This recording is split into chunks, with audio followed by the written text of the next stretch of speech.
Alright, so I think that's as level as I'm going to get it. I've gone through 2 flap discs, and that's all I could get at my local hardware. That's all they had. And, you know, with everything being shut down, I don't even know if Home Depot would sell any more flap discs to me, but I got it to the point now where I think once I get it's pretty level. It's almost all the way level. It's a little leveler than I thought it would be. Once I get my anvil on it, I think I can shim a little bit to get my anvil level on top of that. The bottom's level, the top is as level I can get it. I'm going to clean up the rest of it when I can get the anvil on and then shim the anvil level. So this is what it looks like.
Alright, so the anvil stand is all done. Well, not all done.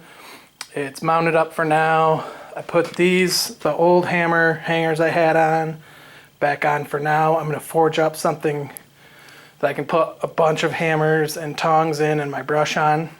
For now, that'll do. I also got this workbench from where I work at. As they shut down lines before we move, they're giving away all the workbenches. So I got this, got it pretty much installed. There's a bar up there that I got a light for. I just have to wire it up and install it. And I got a bunch of more of these kind of reserved for me once they're ready to be taken home. And I'm going to try to wrap around most of this wall with them. And I'll probably eventually try to mount this lighter, smaller post vise on the corner of that.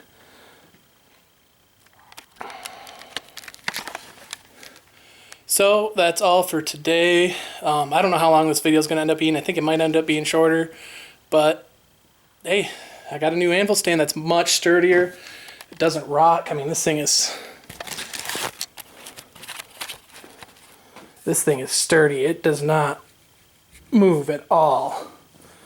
I think something I may do is try to get, I made that too tight. that's good to know. So that's gonna have to be fixed. Get this one out. I was going to get some silicone to put under it today when I went to the hardware store to get my flap discs, but they were like trying to get people out of there really quick, so I forgot. So it's still got good rebound. It's fairly quiet. Still got a ring out on the edges. But I have some foam, like foam mat to stand on somewhere. It was just in here. It's a mess in here. I'm working on cleaning it up as we speak. A foam mat that I might try to put under there if I don't get silicone to try to quiet those out. Because I mean, this here in the middle, that's good. It's just a nice thud, which is where I'm going to be primarily working. I don't use the horn a lot, and I shouldn't be hitting out on here anyways. So, take care, everybody.